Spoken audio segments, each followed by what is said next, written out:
अप्रैल 1979 में बाला साहब ठाकरे को, हिंदू हृदय सम्राट बाला साहब ठाकरे को और गुलाम महमूद बनातवाले को ला करके नया नगर की संगे बुनियाद 1979 में रखी गई। उसकी वजह ये थी कि एक तरफ शांतिनगर हिंदू बस्ती हो रही थी और एक तरफ मुस्लिम बस्ती हो रही थी। तो जो दिन मैंने देखे हैं अपने बचपने के, तो उस वक्त मीरा रोड का जो आज स्टेशन है या जहाँ हमारा मकान है, वहाँ से आप बोरीवली तक देख सकते थे। अच्छा। हाँ, और वहाँ से आप वसई से ट्रेन जो आ रही है वो देख सकते थे। जी, जो प्रयास 1963 किया, में पहली बार ट्रेन रुकी है मेरे जी, ख्याल में। ट्रेन रुकाने की प्रयास की, रेलवे पासस खरीदते थे ये दिखाने के लिए कि यहाँ पर लोक बस्ती है। इसी नया नगर में से मुस्लिम्स को हमारे वालिद साहब ने प्लॉट नहीं दिया, तो कई सेशन कोर्ट के जज, फर्स्ट जुडिशियल मजिस्ट्रेट के जज, कई डिप्टी कलेक्टर्स, कई तहसीलदार, कई लोगों ने अपनी जो है मेमोराई उसमें लिखी, अपना ओपिनियंस लिखा कि किस तरह से नज़र हुसैन ने मीरा रोड को मीरा रोड तामीर करने में जद्दोजहद की। उस ज़माने में मतलब 2002 की बात है, मैंने 5-7 करोड़ रुपए खर्च किए और वो पूरा जॉगर्स पार्क, शमशान, कब्रस्तान, बरेल ग्राउंड बनाया और काउंसिल को हैंड ओवर किया। वो बोले हे मेंटेन करायला पण आमच्याकडे पैसे नहीं। एक चीज़ और, यहाँ पे जो शांति नगर में जो जैन मंदिर है, हमने सुना कि वहाँ पे पहले तरावी हुआ करती थी। नहीं, ये गलत अफवाहें हैं। हाँ। तो वो दर्शन की जो मूर्ति है वो हमारे परिवार की तरफ से महाराज साहब के बोलने पे संघ ने एक्सेप्ट किया। अच्छा। कि जैन मंदिर में एक मुसलमान मूर्ति दान करता और मूर्ति लगी हुई है, ये अपने आप में एक बड़ी बात मिसाल है और बड़ी मिसाल है। बिल्कुल। यहाँ राशनिंग की दुकान नहीं थी, आपकी पोस्ट ऑफिस नहीं था, टेलीकम्युनिकेशन नहीं था, रेलवे की टिकट विंडोज नहीं थी, पानी की लाइन नहीं थी। तो ये सारी चीज़ के लिए फिर हम आंदोलन करते थे। So Mira Bhayandar has been the highest growing migrative population in the country even today. Veterinary hospital और वेटरनरी ग्राउंड बोलो और स्लॉटर हाउस बोलो तो तुरंत हिंदू मुस्लिम मटन चिकन की बात आ जाती है, जबकि 75% हिंदू नॉनवेज खाता ही है। बिल्कुल। तो वेटरनरी हॉस्पिटल एंड वेट की अरेंजमेंट एंड आपका ये slaughter house, this should be in one corner of the city, ये हमने प्रपोज किया है। This is the need of the city. हाँ, जो पूरा फिलिंग वगैरह कर दिया है उसको गवर्नमेंट ने ही जो है सॉल्ट पैन को मुक्ति दे दी। जैसा अभी आपकी विक्रोली में अडानी को धारावी डेवलप करने के लिए सॉल्ट पैन दे दिया। मोहम्मद अली जिन्ना कायदे आजम ने अपनी किताब लिखी और उस किताब में उसने अपनी बहन का तस्करा किया। उन्होंने ये कहा कि ये मुल्क बना के मैंने शायद बहुत बड़ी गलती की। एक आखिरी सवाल, अगले 5 साल में मीरा भाईंदर को आप कहाँ देख रहे हैं?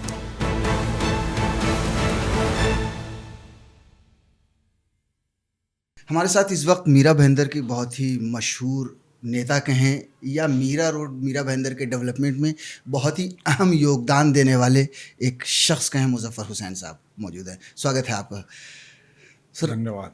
किसी ज़माने में यहाँ से लोग बैलगाड़ी से सफ़र किया करते थे, चाहे वो दहीसर हो या भाईंदर हो या उत्तन हो। उस दौर को आपने किस तरह से देखा और किस तरह से ये शहर समय समय पर बदला है?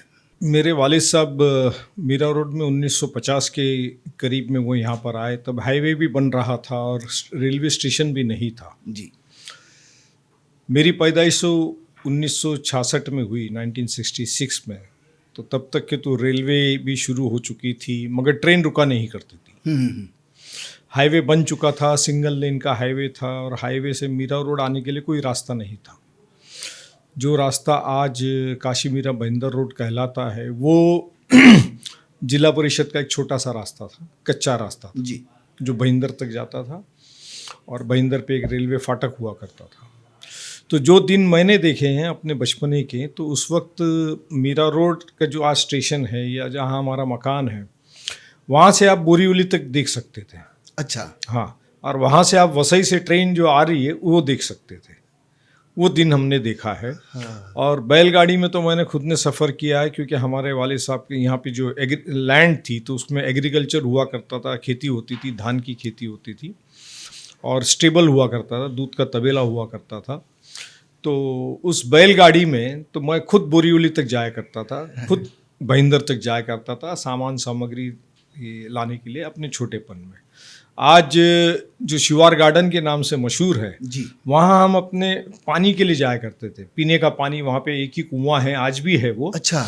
तो उसमें से पीने का पानी लाते थे और उस बड़े तालाब में शिवार गार्डन आज जिसका नाम है, वहाँ पे अपने भैंसों को, जानवरों को पानी पिलाने के लिए हम ले जाया करते थे। तो ये दिन हमने देखा है। उस बीच में ही हमारे वालिद साहब ने रेलवे की ट्रेन रुकवाने का जी, जो प्रयास 1963 किया, में पहली बार ट्रेन रुकी है मेरे जी, ख्याल में। ट्रेन रुकाने की प्रयास की, रेलवे पासस खरीदते थे ये दिखाने के लिए कि यहाँ पर लोक वस्ती है। हाँ हाँ, क्योंकि रेलवे बहुत ही कमर्शियल वे से काम करती है कि अगर वहाँ से उनको इनकम है तभी वो स्टॉप्स वगैरह लेती थी, इस तरह की बातें थी। तो ट्रेन रुकी और उसके बाद में जो है सिलसिला शुरू हुआ। नया नगर उन्होंने तामीर करी, नया नगर में लेआउट के प्लॉट्स बनाए और उनका ये सोचना था, ये दूरंदेशी थी कि बॉम्बे के जो हाई डेंसिटी एरिया में जो मुस्लिम कम्युनिटी रहती है, जैसे नागपाड़ा, भिंडी बाज़ार, मीनारा मस्जिद, शिवड़ी और इन तमाम इलाकों में से पढ़े लिखे लोग भी थे जी, जो गवर्नमेंट जॉब्स भी करते थे, सेंट्रल गवर्नमेंट में भी काम करते थे, रेलवेज़ में भी काम करते थे, कुछ महाराष्ट्र गवर्नमेंट में भी काम करते थे। बहुत बड़ी तादाद में जो थे वो टीचर्स थे। तो ऐसे लोगों को इकट्ठा करके नया नगर उनको लाया जाए और यहाँ पे बस्ती बसाई जाए ताकि एक मुस्लिम एजुकेटेड बस्ती के नाम से बने। ओके। और इसीलिए वो नया नगर का लेआउट उन्होंने बनाया। उसके अंदर जो है प्लेग्राउंड, गार्डन, शमशान, कब्रिस्तान, बरेल ग्राउंड, अस्पताल, स्कूल, कॉलेज, इनका उन्होंने सारी चीज़ का नियोजन किया। तो ये इस तरह से इसकी शुरुआत हुई। तो यहाँ पे जैसा कि अभी आपने कहा कि मुसलमानों को, यहाँ पे पढ़े लिखे मुसलमानों को बसाने का एक एम था, सपना था, लेकिन अब जो है सो मीरा रोड में अगर देखें तो हर धर्म के लोग रहते हैं, हर जात के लोग रहते हैं। ये मिश्रण कैसे हुआ फिर? नहीं, जैसे नया नगर के साइड में आप देखेंगे शांति नगर है जी तो वो जो ज़मीन थी वाडीलाल शाह, जी, इस तरह की किसी की ज़मीन थी। तो गवर्नमेंट ने वाडीलाल शाह से एक अमृतलाल पटेल हुआ करते थे, मेंबर ऑफ पार्लियामेंट, जी, इंदिरा जी के वक्त में। तो उन्होंने उनसे वो परचेज़ की या लीज एग्रीमेंट किया। तो गवर्नमेंट ने उसके ऊपर उनको एक सेक्शन 20 की स्कीम, यूएलसी एक्ट जब तक आ चुका था, जी, तो पूरे हिंदुस्तान में सिर्फ शांति नगर एक ऐसी स्कीम है जहाँ पे यूएलसी एक्ट के अंदर लैंड डेवलपर को 1 स्क्वायर इंच भी जगह गवर्नमेंट को नहीं देनी पड़ी। गवर्नमेंट ने सिर्फ ये कंडीशन रखी कि आप लो इनकम ग्रुप के लिए हाउसिंग बनाएंगे। Okay. 25 square metre, 30 square metre, 35 square metre. इसलिए आप देखते हैं शांति नगर जो है, जूनी स्कीम जो है, जी, जी, वो 1 रूम किचन के हैं, 1 बेडरूम के हैं, इस तरह की वो स्कीम है। जी, तो जब अमृतलाल पटेल ने वो स्कीम स्टार्ट करी तो ऑटोमेटिकली वो, क्योंकि गुजराती थे तो एक अट्रैक्शन गुजराती क्राउड का बढ़ा। तो वो इस तरह से नॉन मुस्लिम एरिया, वो Develop 250 होने लगा। एकड़ के अंदर 256 एकड़ की ज़मीनें वो थी। जी, तो उसमें वो शुरू हुआ। तो 78 में उन्होंने शुरू किया। ओके, हमारे वालिद साहब ने जो लोगों को प्लॉट्स दिए, क्योंकि वो मुंबई के एटमॉस्फेयर और कल्चर और बच्चे उनके एजुकेशन वहाँ ले रहे थे, तो वो इस वक्त यहाँ पे वीरान ज़मीन थी, कोई इंफ्रास्ट्रक्चर नहीं था, पानी नहीं था, लाइट नहीं थी, रोड नहीं था। तो लोग हिचकिचाते थे आने के लिए। जी, प्लॉट्स तो ले लिए, सैटरडे संडे आते थे, नज़र भाई बिरयानी खाएंगे, पुलाव खाएंगे करके टिफ़िन लेकर आ जाया करते थे। अंजुमन मुफीदुल यतामा को 4 एकड़ ज़मीन एजुकेशन पर्पज़ के लिए हमारे वालिद साहब ने दिलवाई दी। जी, मगर वो जो पर्पज़ था वो कहीं ना कहीं रुक गया था। 70s से लेके तो 79 तक ओके, वो पर्पज़ कहीं ना कहीं रुक गया। उसी वक्त हमारे वालिद साहब की मुलाकात हुई एसएम जैदी साहब से, जो मुस्लिम लीग के लीडर थे महाराष्ट्र और मुंबई के। जी, तो उन्होंने उनसे कहा हमारे वालिद साहब से कि क्यों ना आप खुद अपनी ज़ाती जो प्लॉट्स हैं, जो फैमिली के लिए हमने रखे थे, उन्होंने रखे थे फादर ने हमारे, उस पर आप खुद कंस्ट्रक्शन स्टार्ट कीजिए। तो एक तरफ शांति नगर स्टार्ट हो गया है, लोगों का आना जाना थोड़ा वो शुरू हो गया है। आप खुद स्टार्ट करेंगे तो हो सकता है कि बाकी के जो प्लॉट ओनर्स हैं ओके, उनको इंस्पिरेशन मिलेगा और वो भी अपना डेवलपमेंट का काम शुरू करेंगे। इस वजह से अप्रैल 1979 में बाला साहब ठाकरे को, हिंदू हृदय सम्राट बाला साहब ठाकरे को और गुलाम महमूद बनातवाले को ला करके नया नगर की संगे बुनियाद 1979 में रखी गई। उसकी वजह ये थी कि एक तरफ शांति नगर हिंदू बस्ती हो रही थी और एक तरफ मुस्लिम बस्ती हो रही थी। तो ये एक सेकुलरिज्म की जो ताकत इस देश की है उसे हमेशा के लिए बरकरार रखने के लिए ये एक सिंबॉलिकली लेकिन बहुत ही दूर अंदेश की बात है जो आज के वक्त में इसकी इम्पोर्टेंस समझ में आती है। बिल्कुल बिल्कुल कि हिंदू हृदय सम्राट ने आकर के एक मुस्लिम बस्ती का फाउंडेशन रखना और गुलाम महमूद बनातवाला शिवसेना और मुस्लिम लीग उस वक्त इकट्ठा आई थी 79 और 80s में। वो दोनों पॉलिटिकल पार्टीज इकट्ठा आई थी, तो ये बहुत ही दूरअंदेशी बात थी। तो ये 79 में हिंदू हृदय सम्राट बाल ठाकरे साहब के हाथ से, गुलाम महमूद बनातवाला के हाथ से जो है फाउंडेशन लेइंग सेरेमनी हुई, जो नया नगर के चौराहे पे आपको पत्थर उस वक्त का लगाया हुआ आज भी नज़र आता है। हमने देखा मीरा रोड में एक चीज़ के मुस्लिम कब्रिस्तान, शमशान, शिया कब्रिस्तान, ये सारी चीज़ें एक ही लाइन में है। ये किसका आइडिया था और किस तरह से ये इसका ये हुआ? देखिए, हमारी अपब्रिंगिंग जो रही, क्योंकि मैं बचपने से वालिद साहब के साथ में ब्यूरोक्रेसी में उनके साथ जाया करता था, स्टेबल में काम किया करता था। सवेरे स्कूल जाने से पहले साइकिल पे हमारी डेयरी जो थी वो गोरेगांव में थी। अच्छा। हाँ, दूध की डेयरी। तो सवेरे वालिद साहब वहाँ हैंडल करते थे और शाम में वालदा बैठती थी। तो मैं स्कूल 7 बजे जाने से पहले मेरी तालीम जो है विवेक विद्यालय एक साउथ इंडियन एजुकेशन सोसाइटी में हुई, जवाहर नगर में। अच्छा, ठीक है। तो स्कूल जाने से पहले मैं साइकिल पे जा कर के लोगों के घर दूध भरा करता था, उम्र के 10 साल से लेके तो 15 साल तक। और फिर दोपहर में ट्रेन पकड़ के स्कूल के बाद में फिर मीरा रोड आया करता था, और फिर यहाँ पे खेत में काम करना, तबेले में काम करना, फिर शाम में जो दूध यहाँ से जाया करता था उसके साथ जाना, फिर शाम में वापस साइकिलों पे दूध भरना, और फिर अपनी पढ़ाई करना और सोना। क्योंकि वालदा घर में डेयरी पे रहती थी तो हम भाई बहन ही अपना खाना बनाते थे और खा लेते थे।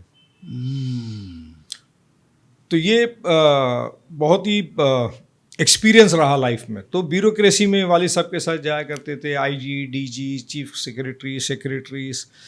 तो उसमें हमने एक बात पक्की सीखी कि देश की जो स्ट्रेंथ है वो सेक्युलरिज्म। बिल्कुल। हिंदू मुस्लिम भेदभाव में नहीं है। चाहे कोई कितना भी पानी पे लाठी मारे, लाठी टूट जाती है, लकीर नहीं बनती, लकीर नहीं बनेगी, पानी अलग नहीं हो सकता। तो इस प्रिंसिपल, आइडियोलॉजी, एथिक्स पे काम हमेशा करते रहना है। हमारे वालिद साहब का भी ये कहना था और हम लोग वो करते थे। इसी नया नगर में सिर्फ मुस्लिम्स को हमारे वालिद साहब ने प्लॉट नहीं दिया। तो कई सेशन कोर्ट के जज, फर्स्ट जुडिशियल मजिस्ट्रेट के जज, कई डिप्टी कलेक्टर्स, कई तहसीलदार जो थाना में उस वक्त थे, जो हमारे वालिद साहब के संपर्क में थे। आप देखेंगे हमारे घर के सामने से एक जो रास्ता जाता है उसका नाम है श्रीकांत धाड़वे मार्ग। श्रीकांत धाड़वे यहाँ पे थाने में कलेक्टर हुआ करते थे। अच्छा, ठीक है। तो उनके नाम से वो रास्ता दिया गया, क्योंकि ये सारे ब्यूरोक्रेसी बहुत ही अप्रिशिएट करते थे। सारे ब्राह्मण लॉबी के थे, पंजाबी लॉबी के थे, साउथ इंडियन लॉबी के थे, IAS IPS ऑफिसर्स के। नज़र हुसैन, आप एक ऐसा संघर्ष और ऐसा रेवोल्यूशनरी काम करने जा रहे हो जो बहुत ही दिक्कत और कठिनाई वाला काम है, मगर फिर भी आपने हिम्मत की, हम पूरी तरह से आपके साथ हैं। और उन लोगों ने हमेशा साथ निभाया। हमारे वालिद साहब की किताब में आप देख सकते हैं कि कई लोगों ने अपनी जो है मेमोराई उसमें लिखी, अपना ओपिनियंस लिखा कि किस तरह से नज़र हुसैन ने मीरा रोड को मीरा रोड तामीर करने में जद्दोजहद की। तो ये सेकुलरिज्म की जो बात थी, जो बचपने से घुट्टी घोल करके हमको पिलाई गई थी। हमारा एजुकेशन साउथ इंडियन स्कूल में हुआ, हम काम कर रहे थे महाराष्ट्रन लॉबी के बीच में, ब्यूरोक्रेसी के बीच में, हम काम कर रहे थे तबेले में तो उत्तर भारतीयों के बीच में, हम दूध बांटने जा रहे थे तो सभी समाज के लोगों में बांटने जा रहे थे। तो ये एक जो भावना थी हमारे बचपने से जी, इनकल्कुलेट किया गया है और वो इनबिल्ट रही। तो हमारे वालिद साहब यही कहते थे कि इस शहर में मंदिर भी बनाओ, मस्जिद भी बनाओ, गुरुद्वारा भी बनाओ, चर्च भी बनाओ, शमशान भी बनाओ, कब्रस्तान भी बनाओ, बरियल ग्राउंड भी बनाओ। It should be an model to the country कि if you are living together you are dying together. बिल्कुल।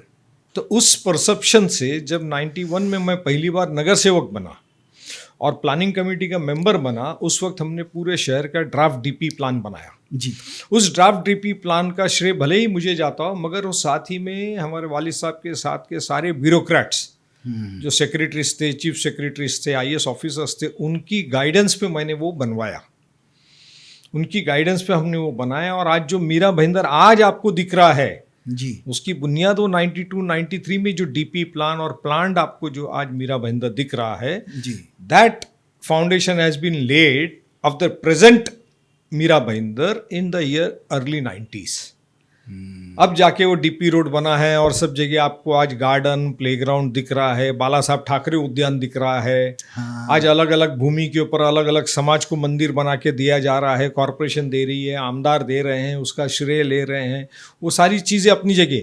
मगर अगर वो 90s के दौर में जब डीपी प्लान बन रहा था, अगर वो डेवलपमेंट प्लान में वो रिजर्वेशन हमने नहीं कराया होता, 385 रिजर्वेशन कराया था, जिसमें प्लेग्राउंड, गार्डन, लाइब्रेरी, शमशान, कब्रस्तान, burial ground, hospital, bus depot, you name the thing, and 40% of the total land area which was available for development, वो रिजर्वेशन हमने करा। And that's what you can see that Mira Bhayandar has come up today.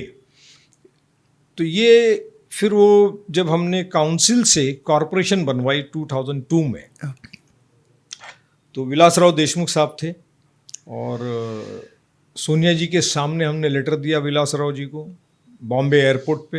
अच्छा। कि sir अभी मीरा भाईंदर की लोक वस्ती 3.25 लाख हो गई है, मैं स्टेट यूथ कांग्रेस का प्रेसिडेंट था, तो इसको नगर परिषद से महानगर पालिका बनाया जाए। तो मैडम गांधी ऐसे सामने बैठी थी, विलासराव जो यहाँ बैठे थे सेंटा क्रूज एयरपोर्ट लाउंज पे, madam was to fly to Delhi. तो मैडम गांधी ने पूछा मुझसे, मुजफ्फर व्हाट इज़ इट? अच्छा। हाँ, तो मैंने कहा ma'am our area which is under municipal council and the population has gone above now 3.25 lakhs, so as per the Maharashtra's municipal council act and stuff like that, now it can be converted into municipal corporation. So she said, Vilas Rao, please get it done. Instantly Vilas Rao ji wrote a note, and within 1 month's time this municipal council was turned into municipal corporation. The purpose of making municipal council to municipal corporation was to bring political stability. क्योंकि council में क्या होता था कि कुछ corporators हैं वो कभी इसके साथ चले जाते थे, कभी उसके साथ चले जाते थे, तो उनके ऊपर डिफेक्शन लॉ नहीं लगता था, तो उससे एक पॉलिटिकल स्टेबिलिटी आई। गवर्नमेंट के अंदर इसको बी कैटेगरी कॉरपोरेशन का खिताब मिला, उसकी वजह से गवर्नमेंट के फंड्स के अंदर आने लग गए। तो उसी वक्त में जो म्यूनसिपल कमिश्नर थे, मैंने उनसे कहा कि ये शमशान, कब्रस्तान, बरियल ग्राउंड को डेवलप करना है। तो बोले म्यूनसिपल काउंसिल के पास कोई फंड नहीं है, मुजफ्फर साहब आप ही बनाइए, समंदर में से एक लोटा पानी कम होगा तो क्या फ़र्क पड़ेगा। उनका नाम था शिव मूर्ति नायक। वो हमेशा उनका एक लकब हुआ करता, मालक समुद्र रत्न एक लोटा पाणी कमी झालं तर काय फरक पडणार, हे तुम्हीच बनवा। अच्छा। हाँ, तो मैंने कहा ठीक है। तो उस वक्त उस ज़माने में मतलब 2002 की बात है, मैंने 5-7 करोड़ रुपए खर्च किए और वो पूरा जॉगर्स पार्क, शमशान, कब्रस्तान, बरियल ग्राउंड बनाया और काउंसिल को हँड ओव्हर किया। वो बोले हे मेंटेन करायला पण आमच्याकडे पैसे नाही, हे मेंटेन पण तुम्हीच करा। तो वो सब आपने बनवाया? सब वो सब मैंने बनाया उस ज़माने में 2002 में, और बना करके उसको मेंटेन भी किया 2014 तक, जब तक कि बीजेपी की कॉरपोरेशन टर्न हुई। तो उनको ये लगा कि मुसलमान कब्रस्तान कैसे संभाल रहा है, अच्छा, सुन्नी शिया का कब्रस्तान कैसे संभाल रहा है। हाँ। उनका तो डिवाइड एंड रूल की पॉलिसी है ना, हिंदू मुस्लिम भी डिवाइड करना और मुसलमानों को भी डिवाइड करना है। तो खैर बहरहाल कॉरपोरेशन जब आप सत्ता में नहीं है, it's a democracy, part of parcel of democracy. मगर सुन्नी कब्रस्तान आज भी हमारे जामे मस्जिद अल शम्स के नाम से हम लोग ही मेंटेन करते हैं, क्योंकि उसमें पैसे लगते हैं, लाखों रुपये लगते हैं, बिल्कुल लाखों करोड़ों रुपए लगते हैं। तो ये एक मॉडल बना, कई मीडिया ने कवर किया, हिंदुस्तान टाइम्स ने किया, टाइम्स ऑफ इंडिया ने कहा कि हिंदुस्तान के अंदर people who stay together and die together, इस तरह का बहुत लीड बैनर स्टोरीज भी चली और लोगों ने जब जब उसको देखा अप्रिशिएट भी किया। मगर मुझे नहीं लगता कि कहीं और ये मॉडल हिंदुस्तान में बन पाया। तो उसके सामने जॉगर्स पार्क भी बनाए ताकि लोग कब्रस्तान और शमशान से हमेशा डरते हैं, मतलब अपनी आखिरत से डरते हैं लोग। इस्लाम में ये कहा जाता है कि आपको एक बार दिन में अपनी मौत को याद रखना है, बिल्कुल याद करना है। तो इंसान अगर अपनी मौत को दिन में एक बार याद करेगा तो गलत काम नहीं करेगा, वो उस मट्टी में जाने से डरेगा और वहाँ पे जो अजाब सहन करना पड़ेगा उससे डरेगा। ये उसके पीछे का परसेप्शन है जो सभी मज़हबों में कहा जाता है। तो वो परसेप्शन के तौर पे मैंने जॉगर्स पार्क सामने रखा कि आप सवेरे आते हो अपनी ज़िंदगी की शुरुआत करने के लिए, मगर साथ में अपनी आखिरत को भी देख के जाते हो। एक चीज़ और, यहाँ पे जो शांति नगर में जो जैन मंदिर है, हमने सुना कि वहाँ पे पहले तरावी हुआ करती थी।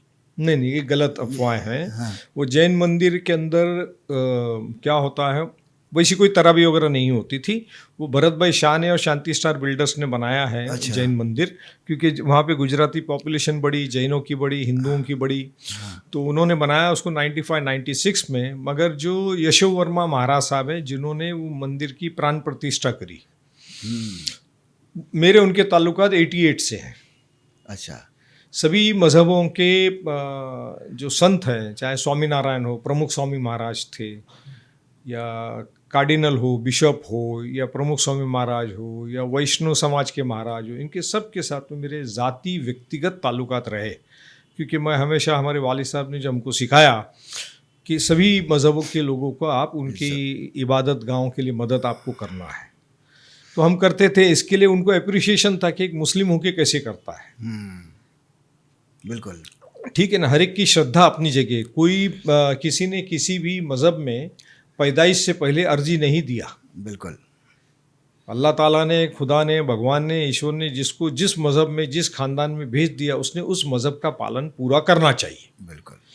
क्योंकि हर मज़हब इंसानियत सिखाता है। ये बात अलग है कि आज की पॉलिटिक्स में वो पोलराइजेशन हो गया और उसको पॉलिटिकल एंगल से लोग यूज़ कर रहे हैं, मगर हकीकत तो यही है।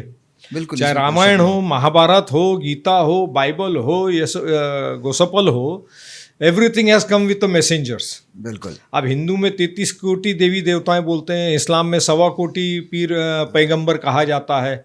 ना किसी को 1.25 लाख पैगंबरों के नाम मालूम है, ना किसी को 33 कोटि देवी देवताओं के नाम मालूम है। मगर इंसान को उनकी ज़िंदगी जीने का तौर तरीका बताया गया है। रामायण भी वही बताता है, महाभारत भी वही बताता है, गीता भी वही बताती है, कुरान भी यही बताता है। ये मेरा मानना है। This is purely an encyclopaedia on human life. बिल्कुल। तो खैर वो मंदिर की तामीर हुई तो महाराज साहब ने, यशो वर्मा महाराज साहब ने कहा, संघ होता है इनके, हर मंदिर में एक संघ होता है, जैन संघ होता है, कि उस मंदिर के दर्शन में 4 मूर्ति लगती है। मंदिर का जो ढांचा होता है ऊपर का, तो उसमें 4 मूर्तियाँ लगती है। बोले ये उत्तर की दिशा की जो मूर्ति है, जो मुजफ्फर के घर की तरफ देखती है, अच्छा, वो मुजफ्फर के परिवार से यहाँ लगाई जाएगी। तो वो दर्शन की जो मूर्ति है वो हमारे परिवार की तरफ से महाराज साहब के बोलने पे संघ ने एक्सेप्ट किया। अच्छा, कि जैन मंदिर में एक मुसलमान मूर्ति दान करता और मूर्ति लगी हुई है, ये अपने आप में एक बड़ी बात मिसाल है और बड़ी मिसाल है। बिल्कुल। तो आज भी चाहे कहीं जैनों का जलसा हो, प्रोग्राम हो, चाहे वो स्थानकवासी हो, जैनों में भी 3 पंथ है, स्थानकवासी, देरावासी और दिगंबर जी। फिर हमने तीनों को मदद करी, जहाँ जहाँ उनको मंदिर की ज़रूरत थी तीनों को हमने मदद करी। तो वो मंदिर इस तरह से है। बाकी वहाँ कोई तरावी की नमाज वगैरह नहीं होती थी। आपकी राजनीति में एंट्री कैसे हुई? क्योंकि आपने जैसा बताया बचपन आपका दूध में या इसमें खेत में और बैलगाड़ी में निकला, राजनीति में 79 में जब वाले साहब ने बिल्डिंग का काम स्टार्ट किया तब तबेले का काम उन्होंने, स्टेबल का काम बंद किया। अच्छा। और जब बिल्डिंग का काम स्टार्ट किया तो आई वॉज हार्डली 13-14। तो उस वक्त मैं ट्रक चलाया करता था, रेती लाने जाया करता था, पानी लाने जाया करता था, ट्रक खुद चलाता था। वो विरार और वाड़ा और मनोर में जंगल से टिकट खरीदते थे तो उसको लेके जाया करता था वाड़ा में, वहाँ गैंगसो में रहा करता था, वुड कटा के लाया करता था, तो ट्रक भी चलाता था, ट्रक रिपेयर भी करता था। तो जब 1985 में 12 जून 1985 में ये सभी राय, मोरवा, मुर्दा, उत्तन, गोराई, घोड़बंदर, नवघर, इनको ये सब ग्राम पंचायत थी जी। तो इसको नगर परिषद बनाई गई, म्यूनिसिपल काउंसिल 1985 में। उस ज़माने में पूरे ठाणे डिस्ट्रिक्ट में कांग्रेस ही पावर में थी। कांग्रेस के सारे एमएलए, कांग्रेस के एमपी, कांग्रेस की जिला परिषद, कांग्रेस की सारी ग्राम पंचायत। तो क्योंकि हमारे वालिद साहब यहाँ 1950 से थे तो डेफिनेटली जो पार्टी एग्जिस्टेंस में है, हाँ। और उन्हीं के साथ में उनका व्यवहार था। शिवसेना के साथ भी था बहुत अच्छा, आनंद डीगे साहब के साथ बहुत अच्छा था, आदरणीय हिंदू हृदय सम्राट बाला साहब ठाकरे के साथ में बहुत अच्छा था। हाँ। तो यहाँ पर क्योंकि कांग्रेस की जिला परिषद थी, MP MLA भाऊ साहब वर्तक, ताराबाई वर्तक, रिजवान हारिस साहब, तो उन सब ने कहा हमारे वालिद साहब से कि नज़र हुसैन अभी ये नगर परिषद बनी है, 2-5 साल में नगर परिषद के इलेक्शन होंगे, क्योंकि आप इस एरिया को डेवलप कर रहे हैं तो आपके घर से एक फर्जन को, आपके बड़े फर्जन को जो है आप हमारे साथ दीजिए। ओके। तो 1985 में आपको पता होगा कि AICC का सेशन हुआ था बॉम्बे रेस कोर्स में। तो ये सारे सीनियर लीडर्स लोग मुझे लेकर के गए, मैं 19 साल का था, AICC के सेशन में। तो राजीव गांधी जी थे, अच्छा, इफ़ यू रिमेंबर। हाँ हाँ हाँ। तो वो सिस्टम होता है ना, आज भी वैसे ही रहता है कि हर डिस्ट्रिक्ट वाइज फिर वो सीनियर लीडर्स को मिलते हैं। बिल्कुल, तो हाँ, हाँ, मैं भी हाँ। साथ में खड़ा होता, रिजवान हारिस थे, पासी देशमुख थे, मोरेश्वर नारायण पाटिल थे, कृष्णाराव मात्रे थे, इस तरह के बड़े बड़े लीडर्स थे। तो सबने मुझे मिला कि राजीव जी ये हमारे रूरल एरिया से है, मुस्लिम है, माइनॉरिटी से है, यंग है, एजुकेटेड है। तो राजीव जी ने ऐसा हाथ मिलाया, मुझसे कहा कि why don't you join youth Congress. Okay, ठीक है। हाँ। तो next day all this people made me Mira Road ward youth Congress president.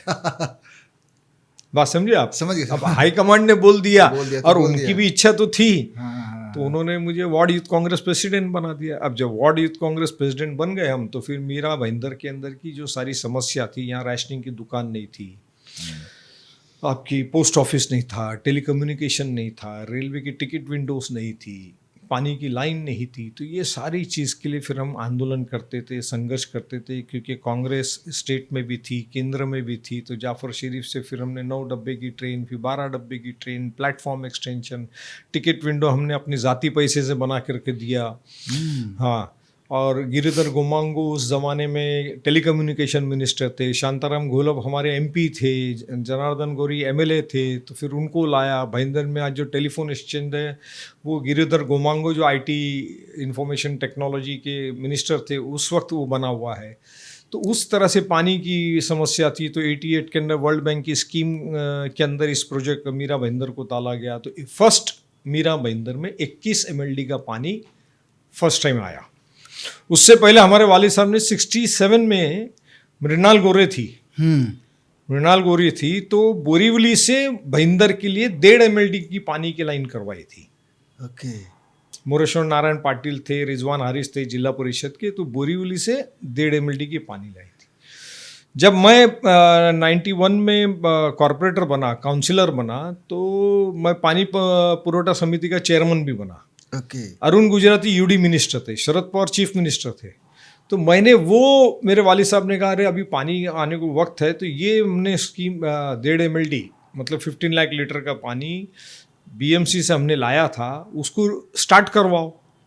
तो मैं अरुण गुजराती साहब के पास गया, शरद पवार साहब के पास गया, शिवाजीराव देशमुख साहब हमारे PCC प्रेसिडेंट थे। तो वो 1.5 MLD की पानी हमने BMC से रीस्टार्ट कराई आफ्टर 25 ईयर्स जी। और 1988 के अंदर की जो पानी की योजना थी वो 91-92 तक के कमीशन हुई। तो मीरा भाईंदर को उस वक्त वो पानी मिलना शुरू हुआ। 1985 में जब ये नगर परिषद बनी, तब इसकी लोक संख्या जो थी मीरा भाईंदर की, वो तकरीबन 1.25 लाख के करीब थी, ओनली 1,25,000। 91 में it was 1,75,000 and 2001 it was 5 lakhs. So Mira Bhainder has been the highest growing migrative population in the country even today. Even today. तो by the grace of God आप कहिए, कुदरत की मेहरबानी कहिए, कि कांग्रेस की सरकारें थी, मैं पार्टी में था और काउंसिलर बना, और पार्टी के सीनियर लीडर्स, चाहे महाराष्ट्र के अंतोले साहब हो, सुधाकर राव नायक हो, शंकर राव चौहान हो, शिवाजीराव देशमुख हो, अभी जो बाला साहब थोराट साहब हैं, विलासराव देशमुख है, गोविंदराव अधिक है, दिल्ली के अंदर अहमद पटेल हो, मोहसिना किदवाई हो, गुलाम नबी आज़ाद हो, मतलब you name the people who were in the government in the centre, Sushil Kumar Shinde हैं, रंजीत देशमुख है, मतलब you name the people who were in the government in the state as well as in the centre. I took everybody's help to get the things done for this city. To get the things done for this city. So this started from 91 till 2004. Most of the things which was necessary to be planned was put in order. After that was what was necessary? that to turn it into council to corporation. That I got it done in 2002. Luckily, we had Manmohan Singh ji as the Prime Minister, and Prithviraj Chauhan was the PMO Minister. और मनमोहन सिंह साहब ने ये decide किया कि 65 cities in the country should be financed and वहाँ पे transportation system होना चाहिए, अंडरग्राउंड ड्रेनेज सिस्टम होना चाहिए, उसकी कंक्रीट रोड होना चाहिए. इस तरह की योजना उन्होंने लाई, जिसके तहत आज आपको JNNRUM, Jawaharlal Nehru urban renewal mission plan, बस के ऊपर आज भी आपको लिखा ही नजर आता है. That is Jawaharlal Nehru urban renewal mission plan के अंतर्गत हमने फिर इस मीरा भाईंदर कॉरपोरेशन को अंडरग्राउंड ड्रेनेज के लिए पैसे लाए, बसेस लाई, कंक्रीट के लिए रास्तों के लिए नियोजन किया, डंपिंग ग्राउंड की जगह हमने ओवर नाइट ले ली गवर्नमेंट से 75 एकर्स उत्तन में. ओके. तो ये जो बेसिक नेसेसिटी थी शहर की, वो हमने उसी वक्त पूरी कर दी. उसके बाद में तो क्या होता है, इमारत बन गई तो आप रिपेयर एंड मेंटेनेंस ही करो, बाकी क्या रहता है. बिल्कुल बिल्कुल बिल्कुल. फिर खाली ट्रांसफर के पैसे खाओ. सोसाइटी वाले करते हैं. अभी आप उसको दूसरे एंगल में रख के देख सकते हैं कि कौन हो सकता है वो. तो खाली आप सोसाइटी का ट्रांसफर कर रहे हो, रिपेयर मेंटेनेंस कर रहे हो, 10 रुपये का काम है 50 रुपये में कर रहे हो, तो वही चल रहा है. तो ये सारा काम इतना लंबा सफ़र रहा 1960s से लेके तो 2004, और 2004 से लेके तो 2014. इन बिटवीन मुझे नगर परिषद से आई वॉज डेप्यूटी मेयर. हाँ. मुझे 2002 में जो चुनाव हुए तो फिर पार्टी ने मुझे डेप्यूटी मेयर बनाया, और 2004 में मुझे विधान परिषद में सोनिया जी ने, माधवराव सिंधिया जी ने, ये सारे लोगों ने मुझे, गुलाम नबी ने, अहमद पटेल ने, प्रताप राव भोसले साहब ने, इन सब लोगों ने मुझे MLC बनाया. और क्योंकि मेरा बहुत लंबा अरसा जो एसोसिएशन रहा वो महाराष्ट्र की पॉलिटिक्स में शिवाजीराव देशमुख है, अंतोले साहब है, और शंकरराव चौहान है, और Shrikant Jichkar, the most learned personality in the country, जो IAS भी थे, IPS भी थे, MD भी थे, MBBS भी थे, मोर देन 25 MA डिग्रीज थी. तो उनके साथ 90s से लेके तो जब तक कि वो रहे, 2004 में अचानक उनकी डेथ हुई, उनके साथ काम करने का बहुत मौका मिला. एक ब्यूरोक्रेसी का बैकग्राउंड तो था बचपने से, और फिर ऐसे लर्नड पर्सनालिटी के साथ काम करने मिला तो बहुत कुछ सीखने मिला. अंतोले साहब जैसे लोगों से काम करने का तो एडमिनिस्ट्रेटिव स्किल सीखने मिला. गुलाम नबी जैसे के साथ काम किया तो ऑर्गेनाइजेशन कांग्रेस की उस पर वो सीखने को मिला. अहमद भाई के साथ में काम किया तो politics and politricks and management of the ये सीखने मिला. तो इस तरह बहुत सारा काम मुझे सीखने मिला. ये ओवरनाइट सिर्फ मीरा भाईंदर में काम करने से नहीं हुआ, तो जो नेशनल एक्सपोजर मिला, स्टेट में एक्सपोजर मिला, स्टेट की कमेटी में मिला, स्टेट यूथ कांग्रेस प्रेसिडेंट करके काम करने का जो मौका मिला, तो उससे I got a lot of exposure in the state, youth, communities, OBC, Dalit, minorities, Marathas, history, historical things, बहुत कुछ सीखने का मौका मिला, जो आज उसका यूज़ आता है कि आज जब लोग ट्रैक छूट जाते हैं तो कभी कभी उनको अपनी मीठी प्यारी ज़ुबान में बता करके थोड़ा ट्रैक पे लाने का मौका मिलता है. बिल्कुल. 2001-2 में जब हम आते थे मीरा रोड में, तो यहाँ पे 2 ही ट्रैक होते थे, एक जाने का एक आने का. अब 4 ट्रैक है. पानी की भी समस्या थी, लोग टैंकरों पर निर्भर करते थे. इसको लाने की किस तरह की आपकी कोशिश रही है, जद्दोजहद रही है, और उसमें किस तरह सक्सेस मिली? जब शांति नगर बनना शुरू हुआ और शांति नगर ने अपना पोजीशन देना स्टार्ट किया, तो पहले MIDC से शांति नगर ने खुद ने, बिल्डर ने MIDC थाने से 5 MLD वाटर लाया, और जो सेक्टर 5 में आज भी आपको जो पानी की टाकी दिखती है जी, वो उसमें वो एक ही टाकी थी और उससे पानी आता था. मीरा भाईंदर म्यूनसिपल काउंसिल बन चुकी थी, 21 MLD पानी आ चुका था, कांग्रेस सरकार में थी. उसी वक्त हमने 50 MLD पानी फिर से सैंक्शन कराया. ठीक है, वो 50 MLD पानी आते आते 98-99 हो गया. फिर हमने वापस 50 MLD पानी सैंक्शन कराया. जब नारायण राणे कांग्रेस में थे, इंडस्ट्री मिनिस्टर्स थी, तो MIDC से फिर से हमने 50 MLD पानी लाया. आज तक मीरा भाईंदर को वही 175 MLD पानी आ रहा है. और अब समस्या नहीं है पानी की? नहीं है, हमारे समस्या है, क्योंकि हमने जो DP प्लान बनाया था वो DP प्लान 12 से 15 लाख लोक वस्ती के लिए था, आबादी के लिए था. आज इस शहर की फ्लोटिंग पॉपुलेशन के साथ में आबादी 15 से 16 लाख है। ओके। अभी जो नया डीपी प्लान गवर्नमेंट ने प्रपोज किया है, जिसमें हमने कई ऑब्जेक्शन सजेशंस दिया है, मैंने हाई कोर्ट में भी हमारे पार्टी वर्कर्स के थ्रू जो है पिटीशन फाइल करी है, क्योंकि बहुत सारे सजेशंस हमने उसमें दिए हैं कि अगला 30 साल 20 साल इस शहर का इसकी रिक्वायरमेंट क्या है। अनफॉर्चुनेटली गवर्नमेंट ने उस पर नज़रअंदाज किया है, इसलिए हम हाई कोर्ट में गए ओके। और प्लान अभी पेंडिंग है। अब वो कोर्ट में हियरिंग होगी और हमारे जो ऑब्जेक्शन सजेशंस हैं उसको उनको सुनना पड़ेगा। तो उसमें जब 30 लाख की आबादी होगी तो इस शहर की पानी की रिक्वायरमेंट हो जाएगी 400 mld लीटर्स, मिनिमम 400।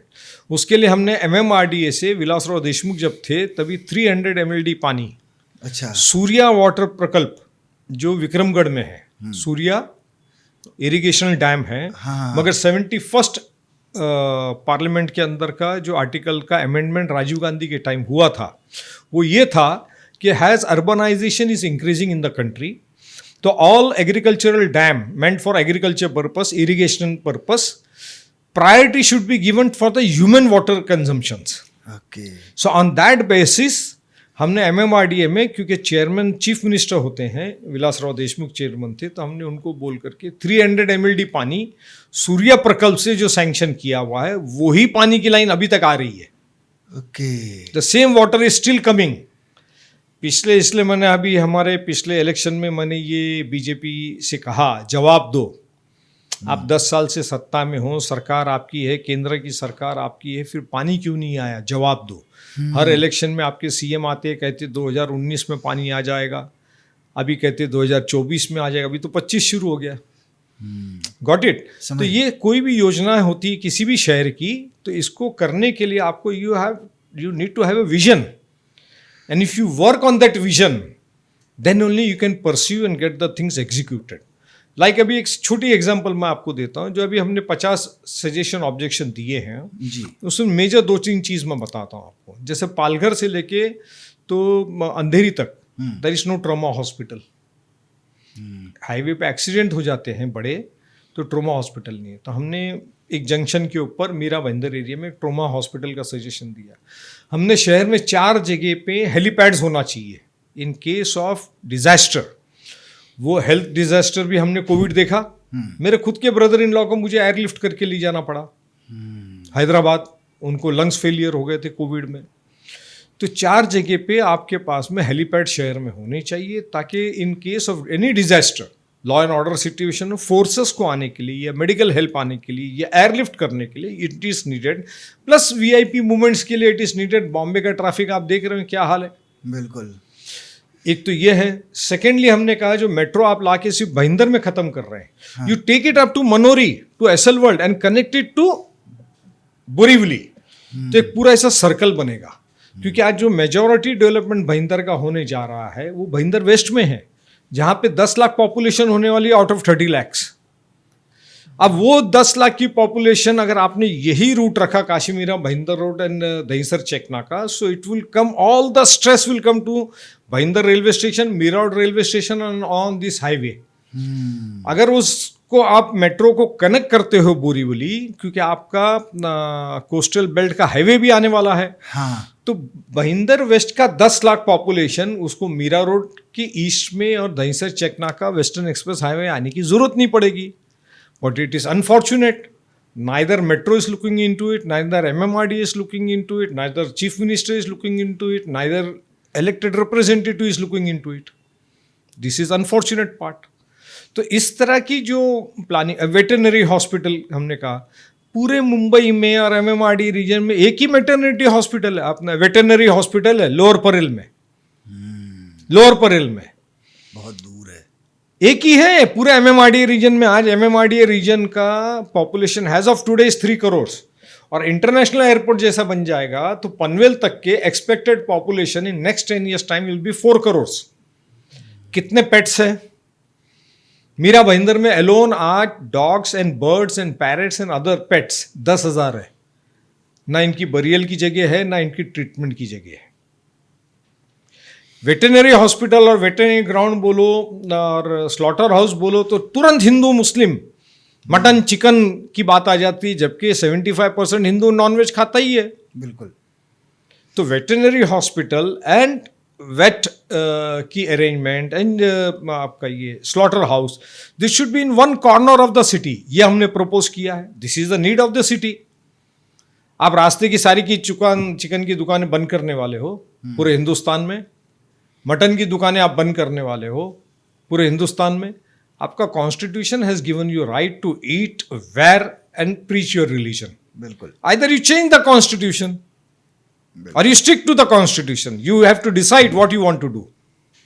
4 लाइन की बात रह गई बीच में, ये 4 लाइन्स, जैसे जाफर शरीफ साहब थे उस वक्त में हमने उसको 9 से 12 डब्बे कराए। और railway works on 5-year plan. Railway doesn't work overnight कि कल मुजफ्फर हुसैन पहुंच गए, रिप्रेजेंटेशन दे दिया और वो हो जाएगा, नहीं, उस तरह नहीं होता है। उनके पास अपना पॉपुलेशन का सर्वे होता है, सेंसस होता है, उस पर वो काम करते हैं, हमको रेवेन्यू कितना आ रहा है। तो 4 ट्रैक रेलवे का सिलसिला भी उसी ज़माने से शुरू हुआ। और रेलवे को स्टेशन को डेवलप करना, एस्केलेटर्स लगाना, लिफ्ट लगाना, भाईंदर स्टेशन को डेवलप करना, एस्केलेटर्स लगाना, लिफ्ट लगाना। तो आप देख लो 10-15 साल पुरानी मेहनत आज रंग ला रही है। बिल्कुल। आज मीराउट स्टेशन को आपको दिख रहा है 4 प्लेटफॉर्म हो रहा है, 5वां भी बनने जा रहा है। जो 5वां प्लेटफॉर्म जहाँ पे बन रहा है, जो ब्रिज जहाँ पे ख़त्म हुआ है, वहाँ यार्ड हुआ करता था। वहाँ पे जो मालगाड़ियाँ होती थी वो जाके पार्क होती थी। क्योंकि गोरेगांव में जिसको धावनी कहा जाता है, एनिमल मार्केट, एनिमल हस्बेंड्री का मार्केट हुआ करता था स्टेशन के बाहर ईस्ट में। अच्छा। तो वहाँ से पूरे पंजाब, हरियाणा, गुजरात और राजस्थान से एनिमल्स आया करते थे, मतलब गाय, भैंस, ये आया करता था। तो ये उसके लिए मेंट था। तो अच्छा। जब वो मालगाड़ी वहाँ से चलती थी, बैंड्रा यार्ड से चलती थी या गोरेगांव यार्ड से चलती थी, तो यहाँ आकर के यार्ड में खड़ी होती थी ताकि fast moving trains, out station train pass हो सके। तो हम अपने बचपने में वो जाफरी खाड़ी आज जो है कोना, वो एंड से लेके ये भाईंदर का ऑलमोस्ट हाफ पार्ट, उतनी लंबी 100 डब्बे की होती थी मालगाड़ी। तब वो आखिरी डब्बे पे चढ़ते थे। अच्छा। और उस पे से पिक्चर में, शोले पिक्चर गई, पिक्चर में आपने देखा ना, हीरो जंप मारता है। हम बचपन में वैसे जंप मार के जाए। तो आज जब मैं जाता हूँ स्टेशन पे तो मुझे अपना बचपना याद आता है कि ये वही जगह है कि जहाँ पे हम ट्रेन के ऊपर खेला करते थे। और उसमें मालगाड़ी में भैंसें होती थी, वो आदमी जो उसका रखवालदार होता था वो हुआ करता था। एजुकेशन और हेल्थ पे किस तरह से काम हुआ है? क्योंकि मैं देखता हूँ अगर NH एकेडमी, वो आपका ही स्कूल है जो आम आदमियों के लिए, गरीबों के लिए, और किस तरह डेवलप हुआ है मीरा भाईंदर में एजुकेशन सिस्टम एंड हेल्थ भी। अगर हम देखें वो हार्ट हॉस्पिटल है, उसकी नींव भी, बुनियाद भी आपने ही रखी। जी। हेल्थ एंड एजुकेशन का सिलसिला ऐसा शुरू हुआ जैसे नया नगर में लेआउट्स के प्लॉट हमारे वालिद साहब ने बनाए, तो ये एक फुल सेल्फ सस्टेन कम्युनिटी होनी चाहिए जी। तो जहाँ एजुकेशन नहीं, हाँ, then it is not a developed society. बिल्कुल। बेसिक फंडा है वो। हाँ। और हेल्थ नहीं तो again it is an incomplete society बिल्कुल। और एरिया। मगर that was connected to the birth of my father. अच्छा। He was born orphan. At the time of his birth, he lost his mother. At the time of his education, there was a partition. So he was uneducated. वो बॉम्बे आए उम्र की 10 साल में, footpath पे सोए, station पे सोए। कहाँ से आए थे? अमरावती से। अमरावती से। अच्छा। तो 47 की स्टोरी आपको जितने भी बड़े लोग बने हैं किसी भी सेक्टर में, बाय एंड लार्ज सबकी सेम कथा है, सेम स्टोरी है वो। हाँ। सबकी सेम स्टोरी। करीब तो हमारे वालिद साहब उसमें से कोई अजूबे नहीं थे, उन्होंने भी वो सफ़र किया। लेकिन इम्पॉर्टेंट बात ये थी कि बीइंग एन ऑर्फन, कम्युनिटी के लिए सोचना, जैसे जैसे बड़े होते गए कम्युनिटी के लिए सोचना, अपने जेब में 4 आना नहीं मगर चैरिटी का सोचना, एजुकेशन का सोचना, हेल्थ का सोचना। तो वो भी सिर्फ वो इस वजह से कर पाए कि उनका भी जो सर्कल रहा बॉम्बे में, has he was growing young, तो he also had a very good circle, qualified people, lecturer, professor, Akbar Peerbhoy, इन तरह के लोगों में उनका उठना बैठना था। और फिर जब मीरा और की तामीर हुई तो फिर नौशाद साहब, फिल्म इंडस्ट्री के भी जो बहुत ही एलीट क्लास थे उनके साथ था, दिलीप साहब के साथ था, कई लोगों के साथ था। तो अस्पताल बनाना है, स्कूल बनाना है, कौम को पढ़ाना है, गरीब बच्चों को पढ़ाना है, ये उनका फंडा था। तो 91 में 85 में ट्रस्ट बना और उस ट्रस्ट को बनाने वाले सारे हमारे फादर के नॉन मुस्लिम ब्यूरोक्रेट्स थे, बिकॉज वो तो अनपढ़ थे। हाँ। तो वो जाते थे, बोलते थे कलेक्टर साहब ये बनाना है, बताओ कैसे करना है। अच्छा। तो बुलाते थे लॉयर्स को, ये ट्रस्ट डीड बना दो, चैरिटी कमिश्नर को बुलाते, ट्रस्ट रजिस्टर कर दो, ओके। Like that. इस तरह होता तो 85 में दोनों ट्रस्ट बना, मस्जिद का ट्रस्ट बना, स्कूल का ट्रस्ट बना, अस्पताल का ट्रस्ट बना। तो मस्जिद की संगे बुनियाद उन्होंने रख दी थी 79 में ही, थोड़ी सी बनाई थी, फिर वो वैसी ही थी। ये शम्स मस्जिद, अल शम्स मस्जिद। फिर वो 96 में मैंने उसको पूरा जो है रीडू किया पूरी, तो उसकी भी संगे बुनियाद देखिए आप। मैंने कहा जैसे अच्छे सर्कल में रहते थे। हाँ। तो अशरफुल उलमा सैयद हामिद अशरफ साहब इनकी संगत में थे, वो जो बहुत ही पीर सिफिद इंसान थे। कारी ज़हीर खान साहब जो आज भी है ज़करिया मस्जिद में इमामत करते हैं, ऐसे लोगों के साथ में, सैयद अतर अली साहब के साथ।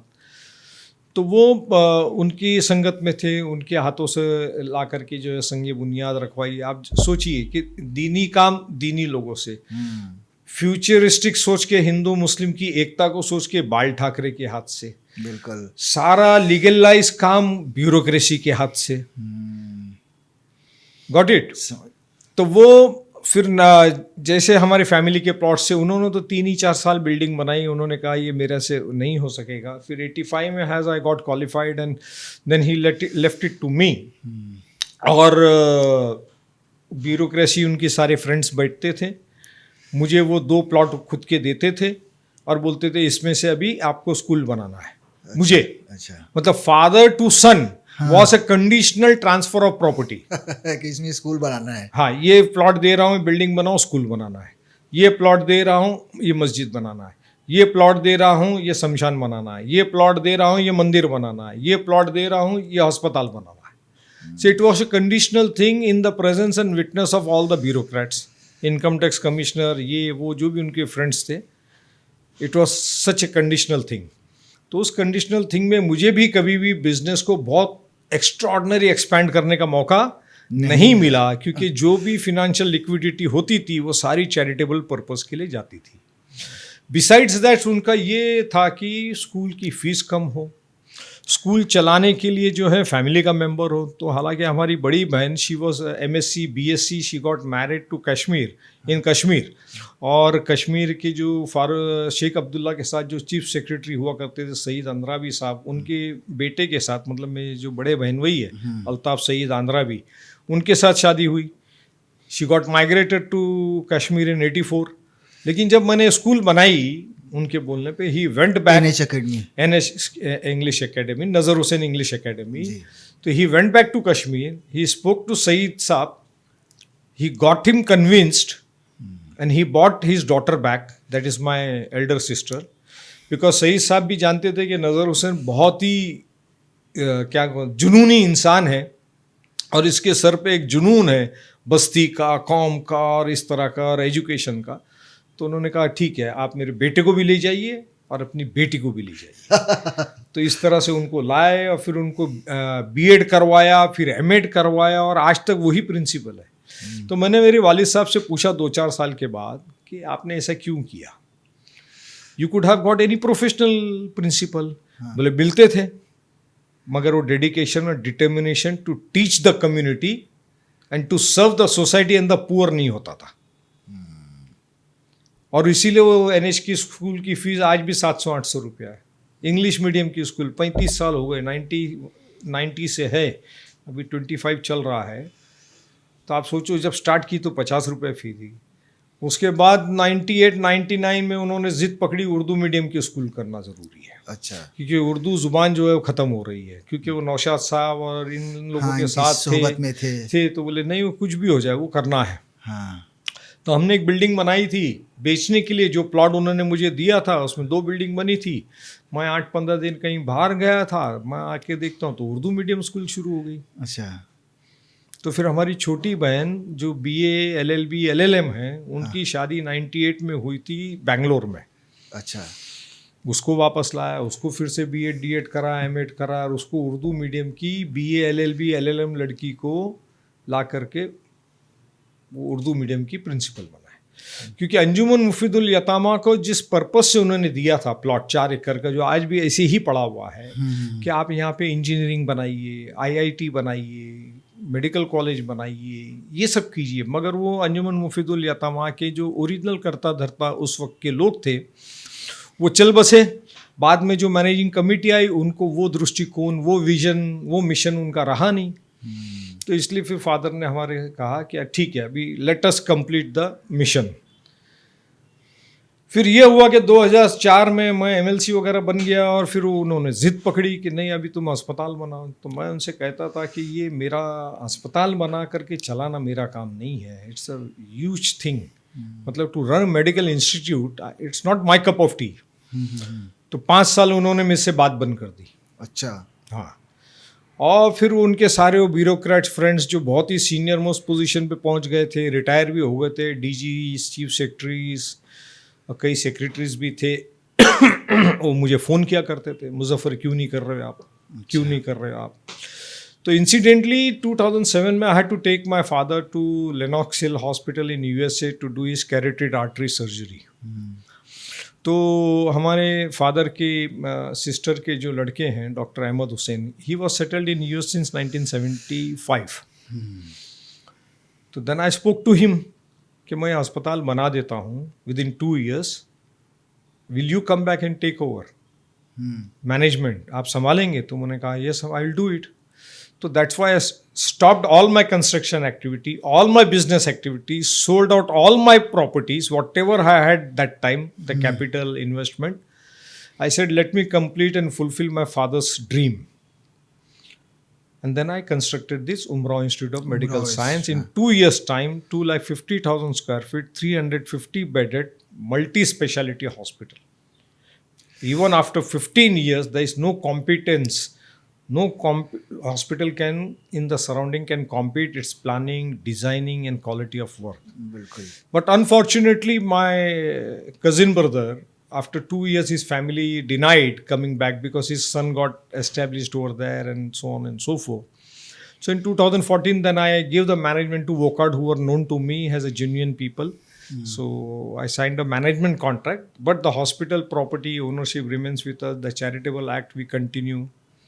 और आज मैं देखता हूँ कि उस अस्पताल में मैं खुद भी जब जाता हूँ, हमारे वालिद साहब का भी आखिरी दम वहीं निकला। मतलब ये इसके लिए आप कहेंगे कि इंसान जो सोचता है और उसका दम अगर उसी प्रीमाइसेस में निकलता है तो ये कुदरत की बहुत बड़ी शान है। बड़ी, बिल्कुल बिल्कुल बिल्कुल। उसी कब्रिस्तान में जाके दफन होता है जिसके लिए उसने ख्वाब देखा था। बिल्कुल।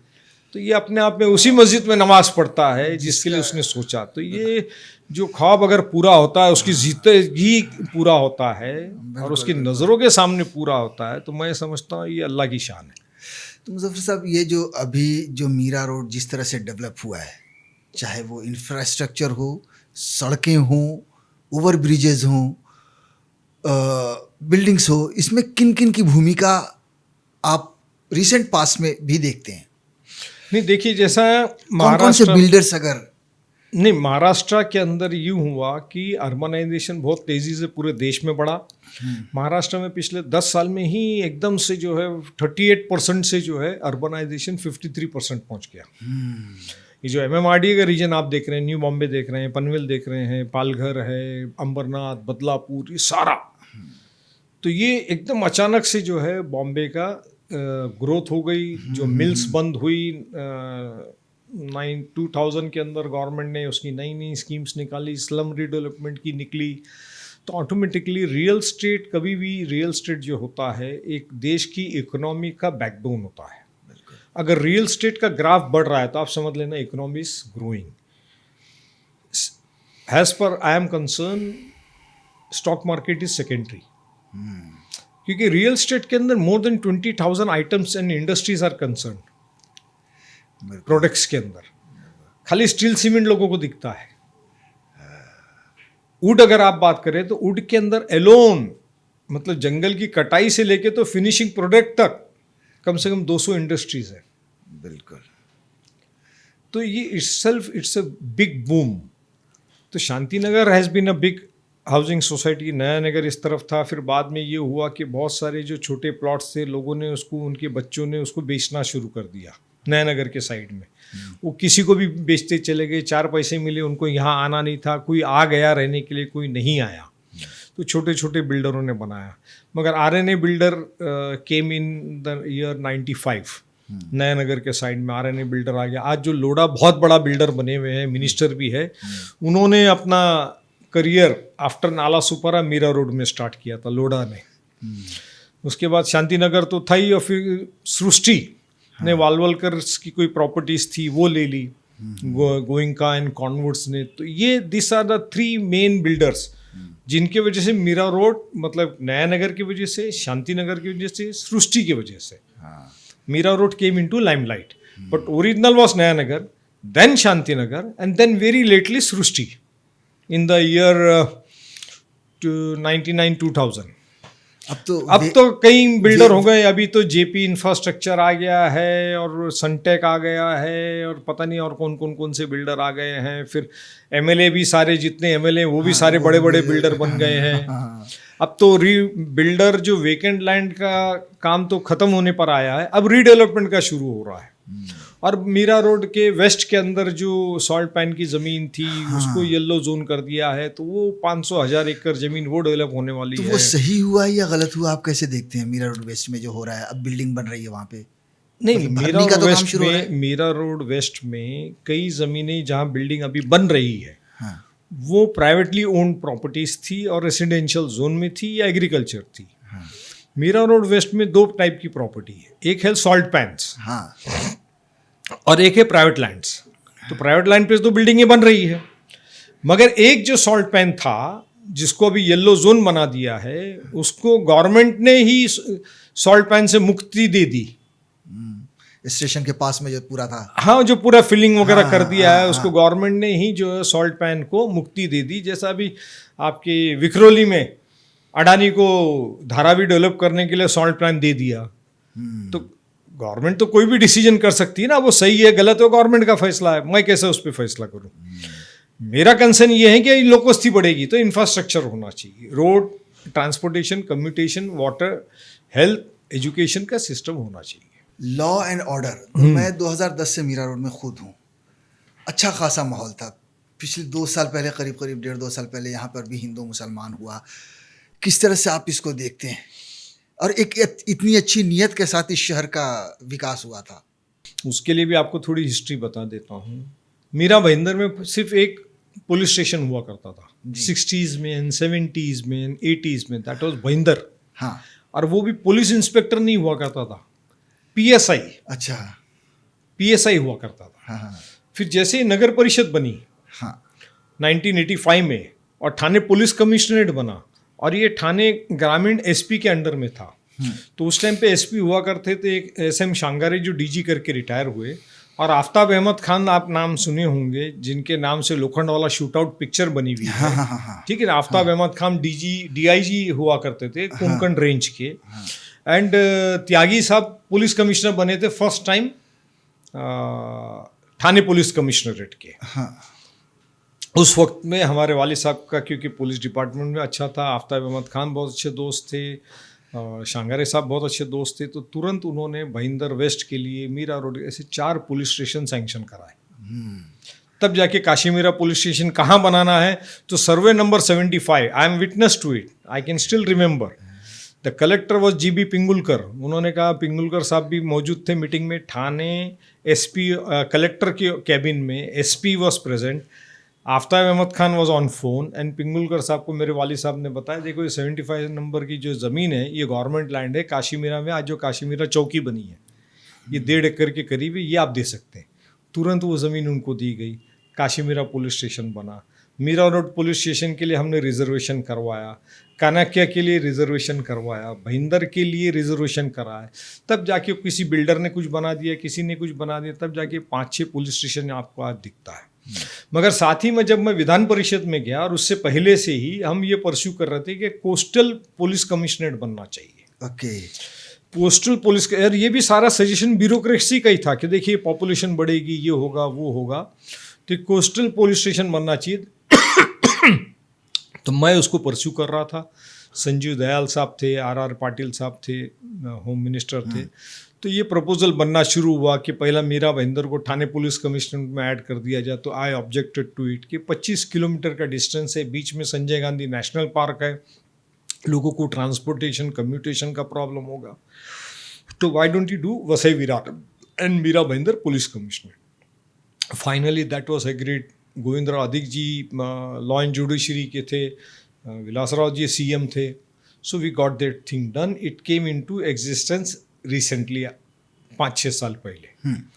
फिर पुलिस कमिश्नरेट बना। Luckily we were lucky that Sadanand Date जैसा upright officer became the first police commissioner. So the very first thing I did was to meet him. तो पहले से जानते थे वो।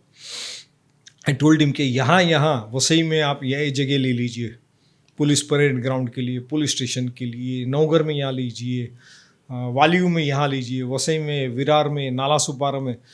तो दाते साहब, हेड्स ऑफ टू हिम, जो सजेशन मैंने दिया, जब तक वो यहाँ रहे, ही पुट एवरीथिंग इन ऑर्डर। अच्छा, एवरीथिंग इन ऑर्डर। तो आज के बाद में जो भी पुलिस स्टेशन बनेगा, फोर्सेस आ रही है, उसकी अगर क्रेडिट किसी को जाती है तो सदानंद दाते को जाती है कि एक अपराइट ऑफिसर क्या कर सकता है अच्छे सजेशंस के ऊपर। That had seen it by my eyes. अब माहौल तो जो है पूरे देश में बिगड़ा हुआ है, पूरे देश में माहौल बिगड़ा हुआ है।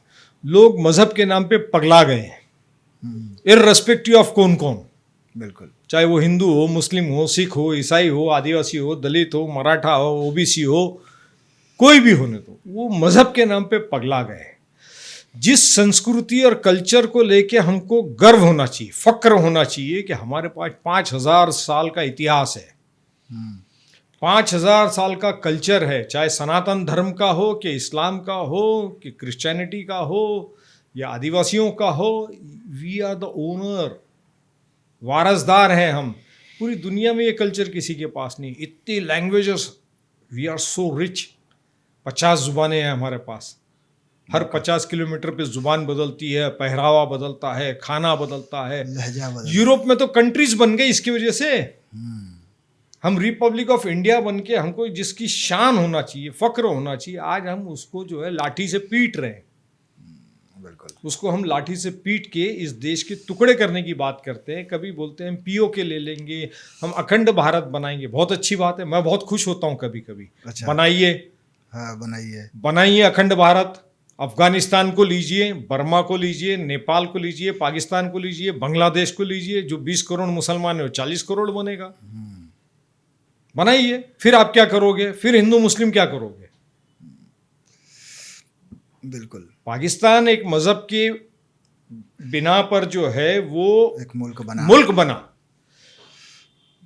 अपने मोहम्मद अली जिन्ना कायदे आजम ने अपनी किताब लिखी और उस किताब में उसने अपनी बहन का तस्करा किया।